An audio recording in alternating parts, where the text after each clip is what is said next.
למען אחי ורעי, הדברנה שלום בך, à mes chers frères et sœurs fidèles de Sitrei Chaim, nous sommes rentrés dans une période qui est une grande boule de neige. J'ai averti, j'ai prié, et maintenant on va se préparer à chercher l'enseignement pour nous permettre de vivre cette période. Je sais, demander, prier, mais des fois, la boule de neige a commencé à tourner et à grandir, et s'agrandir, et s'agrandir, et s'agrandir. La question maintenant n'est plus est-ce que les avertissements vont se concrétiser. Ça, c'est de l'orgueil. La question maintenant est quel est le rôle du berger? Quel est le rôle du troupeau? Qu'est-ce qu'on doit faire ensemble?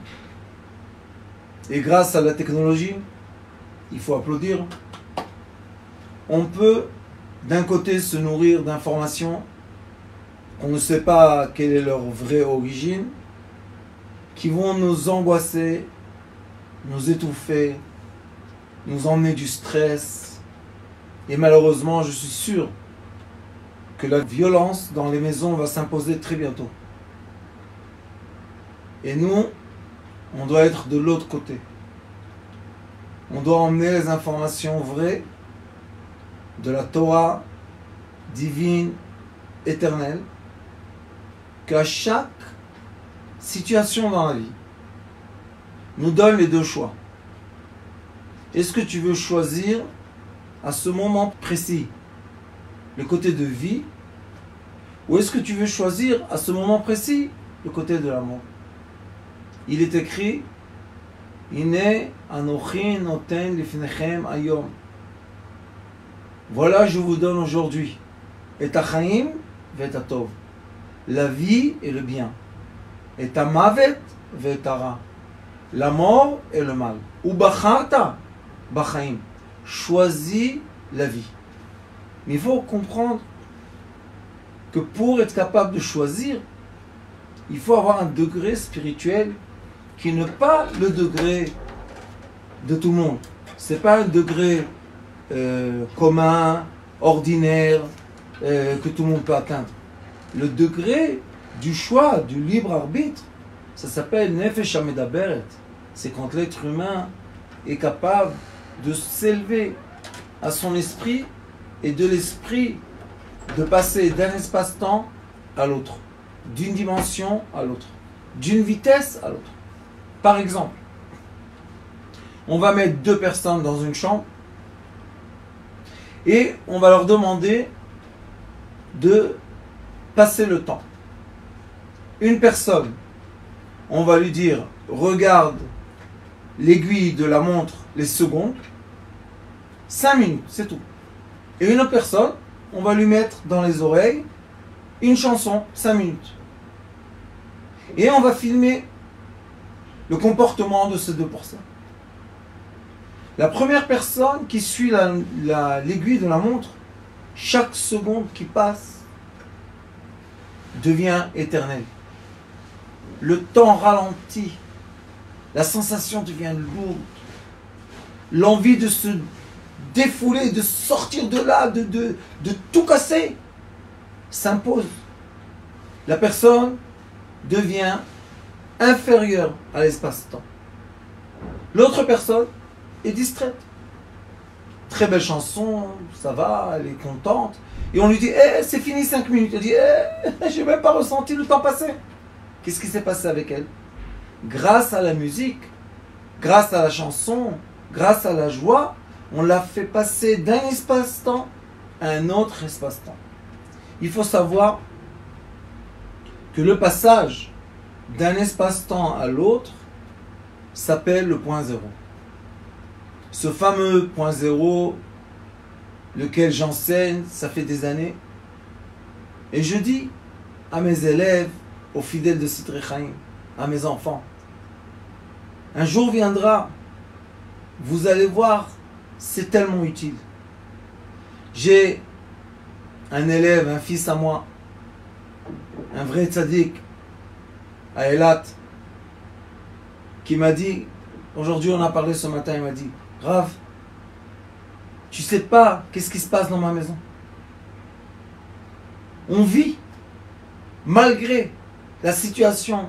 Les enfants ne vont pas à l'école, il n'y a pas de travail, c'est pas facile. Malgré ça, on vit, on s'instruit, on rentre dans la méditation, on se prépare. La journée passe en secondes. On ne fait même pas attention et hop, la journée s'est découlée. Pourquoi? Parce que eux, ils ont accepté pendant des années d'étudier ce point zéro. C'est un enseignement que j'ai reçu de mon maître, Mordechai Ben Yosef Roland Zatsuka.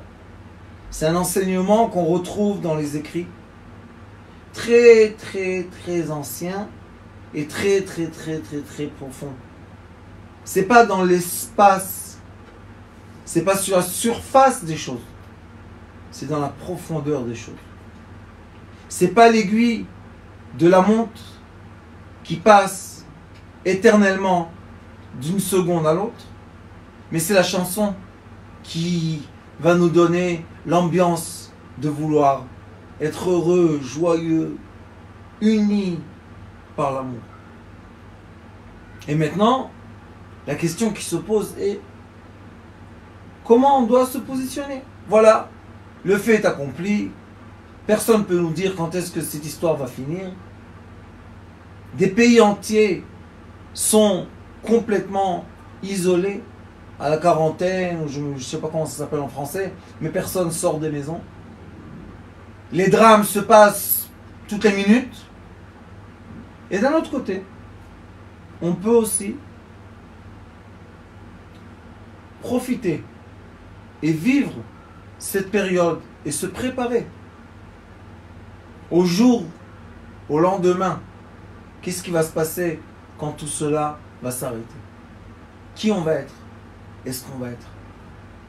Et la réponse est que les gens qui vont survivre cette période seront les gens qui vont accepter d'élever leur conscience de l'âme bestiale qui a énormément d'envie et de désir et qui se sent comme un lion dans une cage, à l'âme de l'être humain qui est libre. Vous savez combien de sages dans toutes les périodes, dans toutes les époques, étaient emprisonnés dans la prison, et on les voyait dans leur coin, ils méditaient, ils étudiaient, ils ne bougeaient pas, ils étaient comme une bougie, et ils illuminaient autour d'eux, ils illuminaient. Et un jour, les soldats ont ouvert la porte de la prison, eux leur ont dit, sortez, vous êtes libres. Et eux ils répondaient, on n'a jamais été emprisonnés. C'est exactement ce qu'on doit vivre nous maintenant. Est-ce qu'on est vraiment emprisonné? Ou bien on est maintenant dans la plus grande liberté possible? Pourquoi? Parce que si je dis que pour être libre, j'ai besoin de certaines conditions, comme par exemple les vacances, me distraire, la belle voiture, le bateau, l'avion, tout ça, ça veut dire que je mets ma liberté en condition. Et vous voyez que quand les conditions s'arrêtent, je ne suis pas un être libre, puisque j'ai le besoin, la fin de ces conditions. Mais il y a d'autres personnages que pour eux les vacances, c'est rentrer dans une chambre, rentrer dans le silence, méditer et approfondir l'enseignement et l'étude. Vous savez quel bonheur une personne peut suivre des cours pendant des heures et des heures et des heures et des heures. et ne pas ressentir le temps passer. Dernièrement, avant qu'on rentre dans cette période, une dame m'a envoyé un courrier par email. Elle m'a dit, plutôt elle a dit à Yael, elle lui a dit, vous savez, j'ai rencontré le Rav sur YouTube, 72 heures d'affilée de cours, et je ne pouvais pas dormir, et vous ne pouvez pas m'arrêter. Ça a nourri mon âme. J'ai ressenti enfin je respire. Enfin je reçois l'oxygène que j'ai besoin. Et l'oxygène en hébreu, c'est avir, et avir, c'est or yud, la lumière de l'atome. Comment j'influence mon espace-temps? De quelle information je me nourris maintenant? Même voir des films, des comédies, des choses qui distraient les gens, et pas les films d'horreur ou de violence ou de mauvaises choses, peuvent nous faire passer le temps. Mais sachez que même ça, à un moment, ça y est, ça se répète. Donc qu'est-ce qui va vraiment nous nourrir? Si on va chercher une source, une origine d'information. Et il faut savoir que grâce à la famille Benguigui et à l'équipe Sitrei Chaim, ça fait des années qu'on affiche des films, et je pense qu'aujourd'hui on est à plus de 900 films sur YouTube, la chaîne Sitrei Chaim. Ça veut dire que vous avez 1200 heures de vue. Et avec la grâce de Dieu, on parle de sujets intéressants.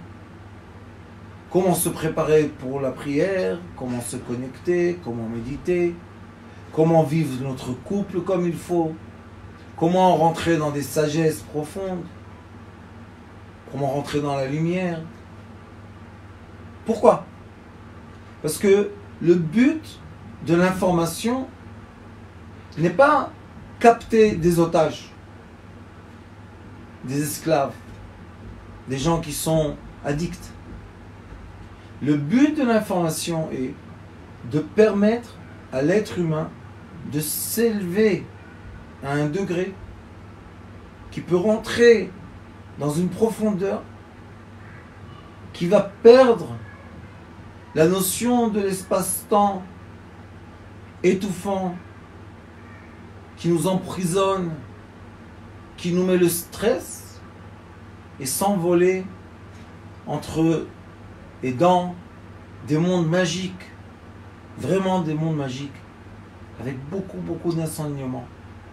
J'espère qu'avec la grâce de Dieu et l'aide de toute l'équipe Sitrei Chaim, que je remercie tous, vraiment, ils sont chacun chez eux à la maison, et malgré tout, ils se battent vraiment pour qu'on puisse se communiquer par Internet, qu'on puisse se parler, qu'on puisse se faire l'échange d'informations, et qu'on puisse suivre l'enseignement de mon maître, qui était un avant-garde, c'était un sage. Il est décédé à 115 ans du Yémen. Et c'est quelqu'un qui a donné la bougie, il a transmis la petite bougie. Dire seulement avec une bougie, on peut illuminer une chambre. Avec un gros phare. C'est vrai qu'un côté sera blanc, mais l'autre côté sera complètement obscur. Et nous, ce qu'on cherche, c'est vraiment vous rentrer, nous rentrer dans une sphère de tranquillité. Dans une sphère qui nous permet le passage. Et on va suivre quelques livres. On va voir d'après la paracha. On va voir des secrets du Zohar Kadosh. Peut-être on va étudier avec le Baal Shem Tov. On va étudier la Chassidut. On va étudier le couple. Et pendant cette période, on va se nourrir. On va se remplir. On va illuminer l'espace-temps de notre physique. et on va être indépendant de la nourriture, de l'espace dans lequel on est, des informations, du stress. Et le temps s'arrête jamais. Le temps passera, vous allez voir, la boule de neige, grande qu'elle sera, géante, à la fin elle arrive au pied de la montagne. Et là-bas, elle s'écroule. Donc, à quoi ça sert de rentrer dans la boule de neige et avoir un vertige, et arriver en bas et malheureusement s'exploser, au lieu de se mettre à l'écart de cette boule de neige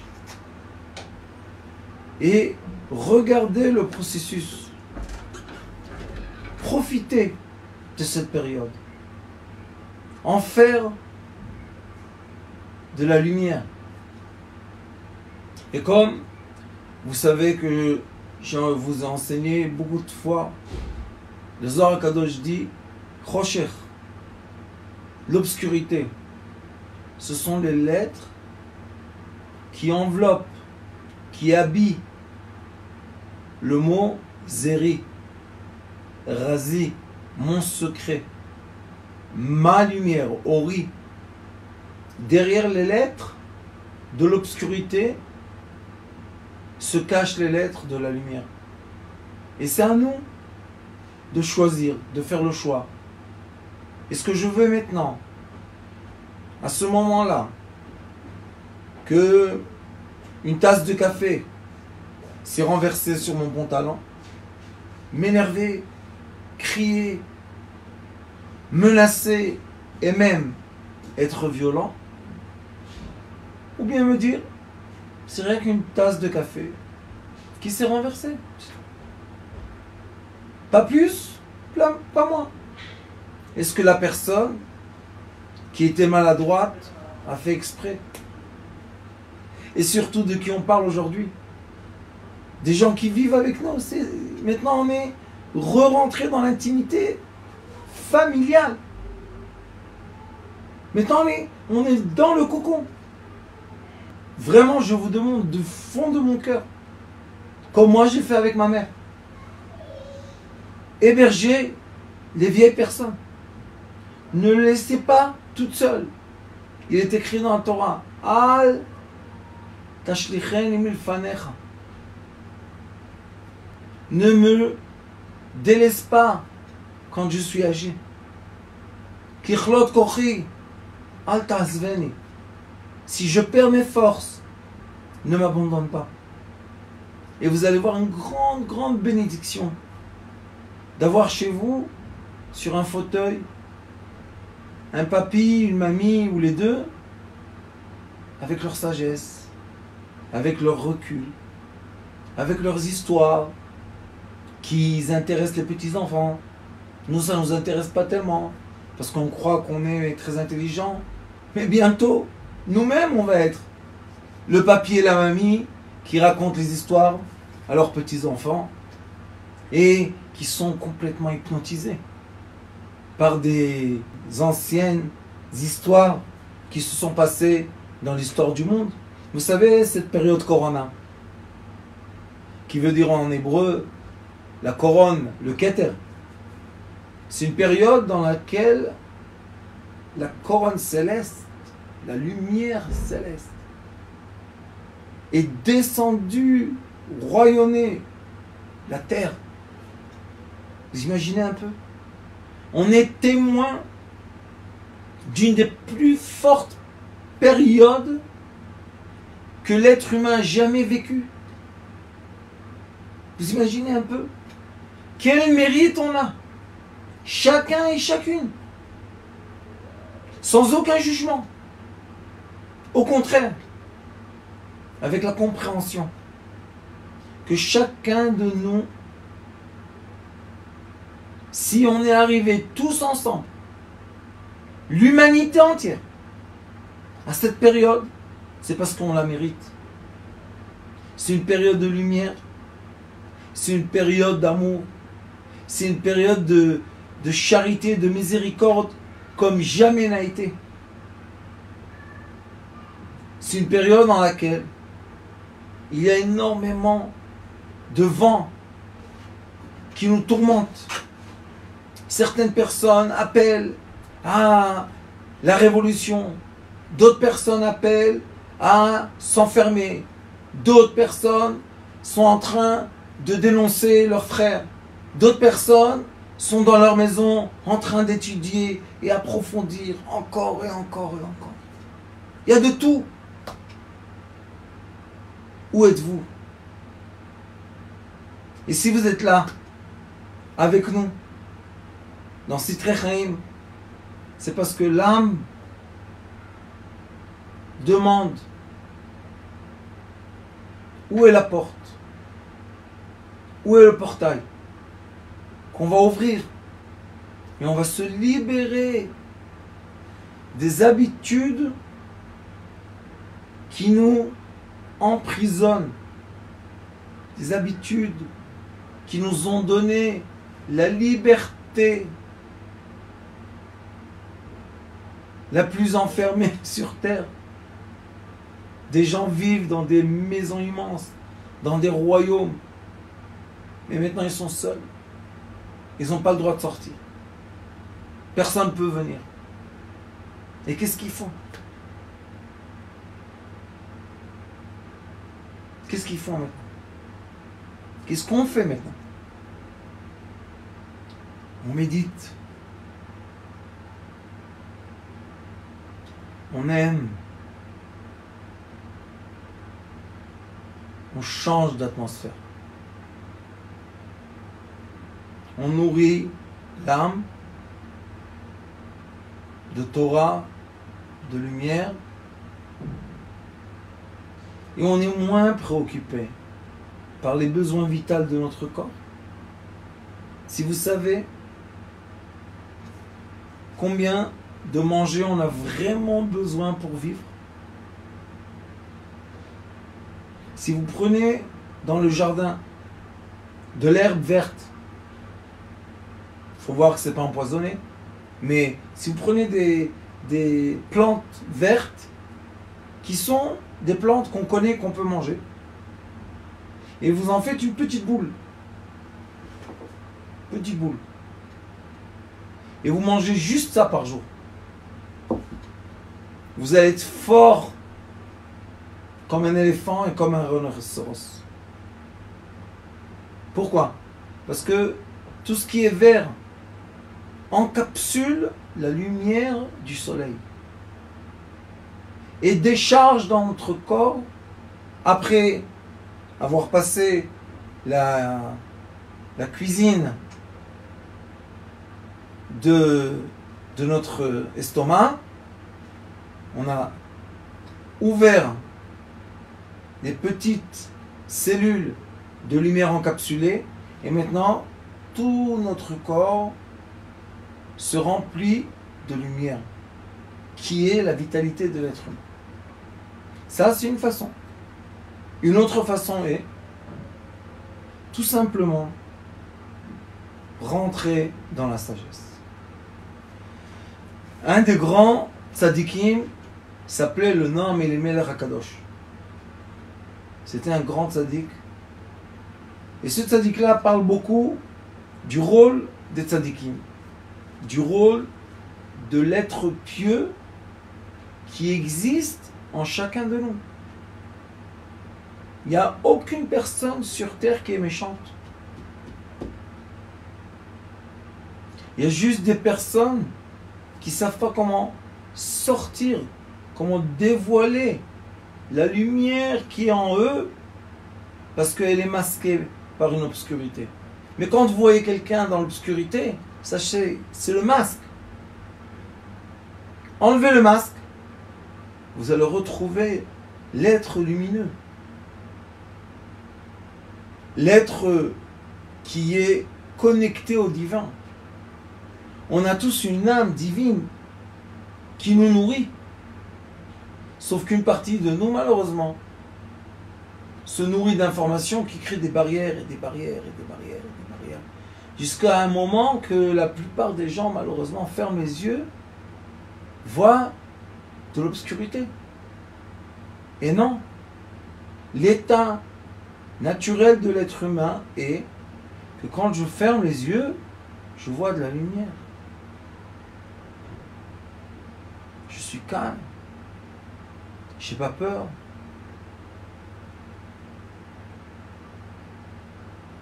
Je suis dans le silence, dans la joie, dans l'amour de mon prochain. Et vous savez, le Rabbi de Lubavitch a dit, celui qui vient influencer ne sera jamais atteint. Comprenez cette période-là, que malheureusement on essaie de nous faire peur les uns des autres. Et une période qu'on peut rentrer dans ce cercle vicieux qui va nous isoler à la fin. Parce qu'on va avoir peur de tout le monde. On va avoir peur de tous les gens qui sont autour de nous. On va avoir peur même de notre proche famille. On va douter. Ce qui est la chose la plus difficile pour l'être humain, c'est le doute. On va douter. On va dire peut-être lui, peut-être il se cache, peut-être il ne nous a pas dit, peut-être il a quelque chose. Angoisse. Et la bougie va tout doucement s'éteindre. Il y a d'autres personnes qui vont être là pour donner de la miséricorde. Il y a des autres personnes qui vont être là pour vous sourire, pour vous aider, pour vous donner, pour partager. Et même donner à son prochain une vidéo de lumière. C'est comme vraiment le nourrir. Quand il est à faim, quand il a ni mangé ni bu des jours et des nuits. Vous savez, quand quelqu'un est emprisonné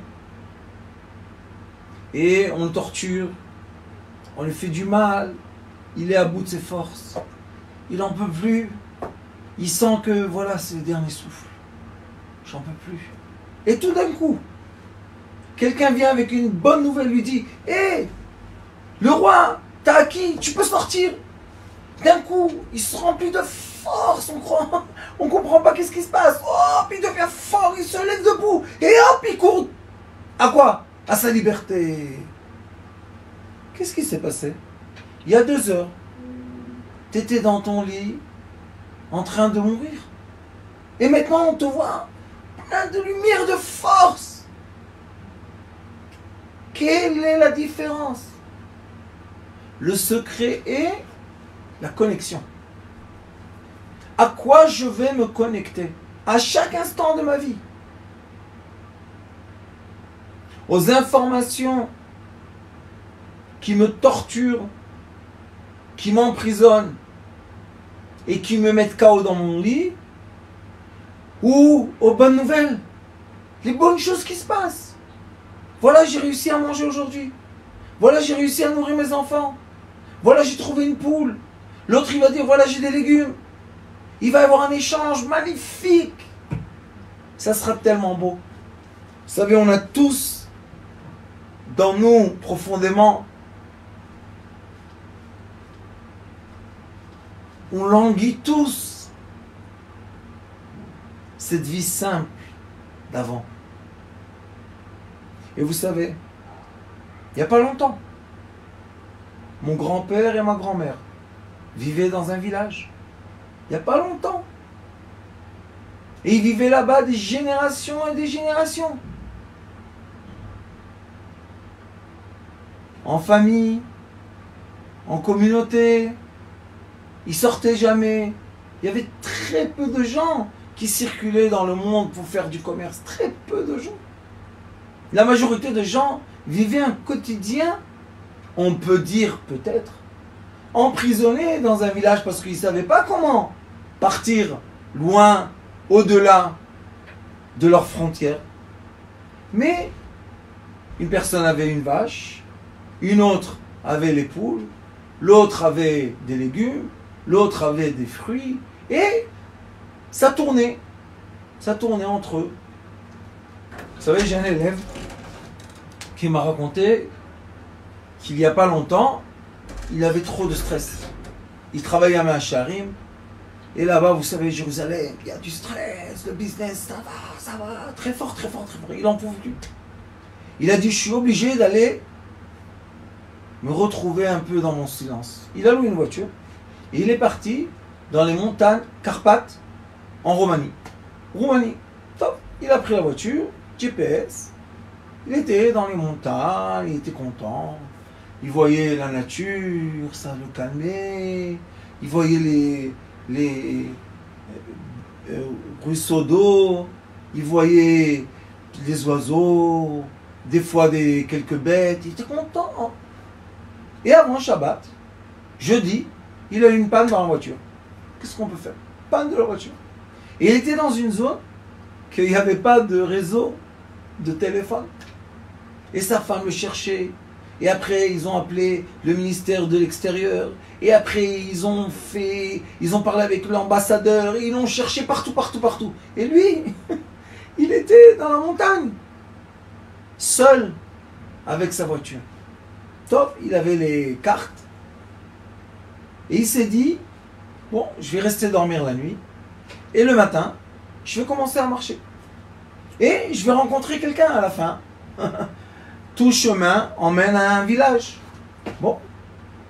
Il a dormi la nuit, il avait peur. Il était sûr qu'il y avait des ours, et des loups, et des... je ne sais pas quoi comme animal, qui allaient venir le dévorer. Mais à la fin, il a vu que la nuit s'est bien passée, tout allait bien. Personne n'était s'intéressait à lui dans une grande forêt.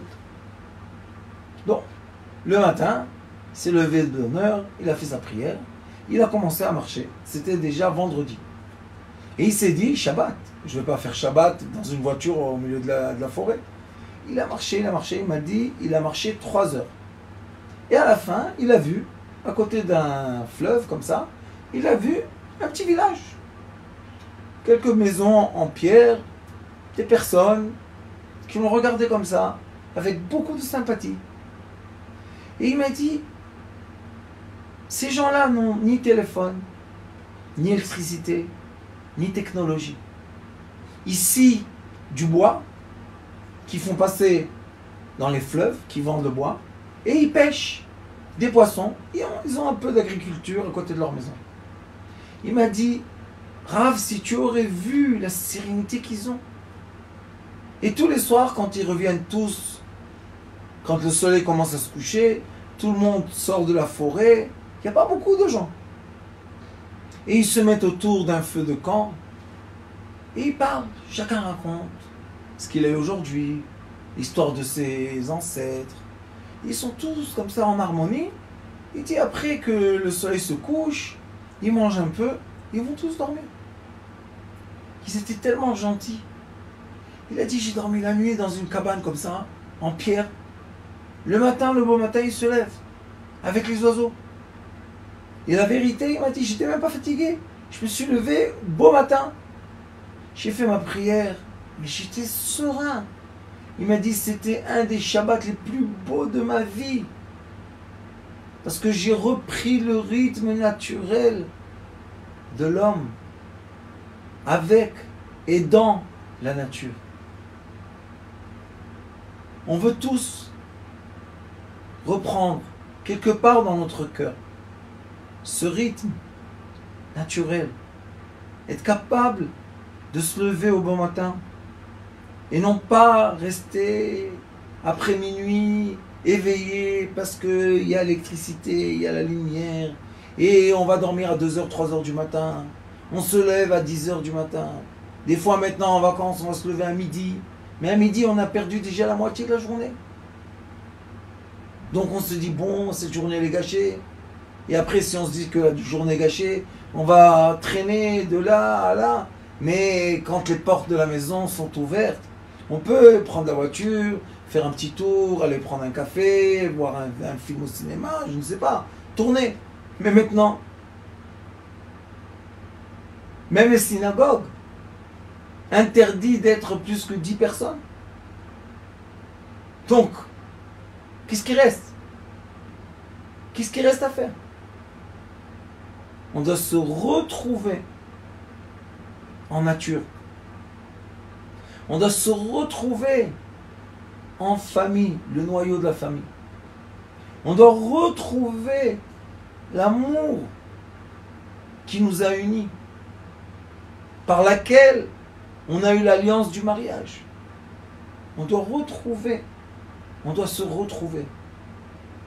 Et non pas se perdre dans cette forêt immense d'informations et de lumière qui n'arrête pas de nous presser de tous les côtés. Retrouvez votre silence. Retrouvez votre calme. Retrouvez la paix en vous. Retrouvez, comme dit le nom Melech HaKadosh, le tzaddik, l'homme pieux qui a en nous, chacun de nous, a en lui l'être pieux, l'être divin, l'être lumière.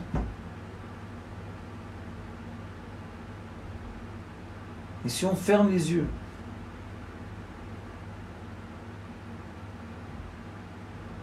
et on se connecte au silence,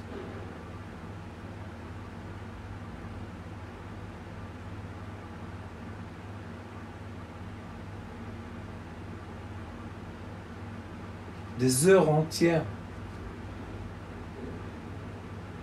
se transforment en amour, en paix et en lumière. Je vous aime beaucoup. Je vous languis de tout mon cœur. Tout de suite, quand cette période finira, on reprendra la route. On reprendra le chemin. Et on va se réunir tous, main dans la main, contents de n'avoir pas perdu les uns et les autres,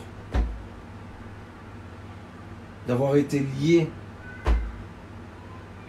un être, un cœur, une lumière, paix et amour.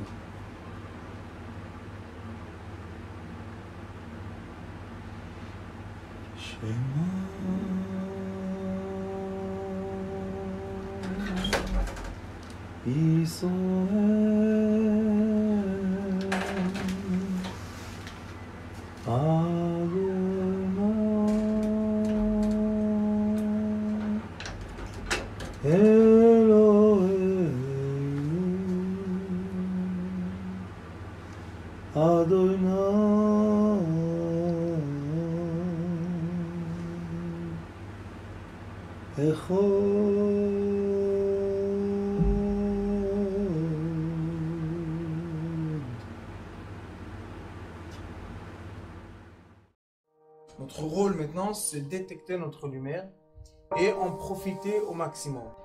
Et quand on a un plaisir ou un désir, la porte s'ouvre encore plus grande. Vous comprenez, c'est quoi la lumière? Lumière, amour. C'est pas important qui tu es, où tu es, comment tu es. Dieu t'aime.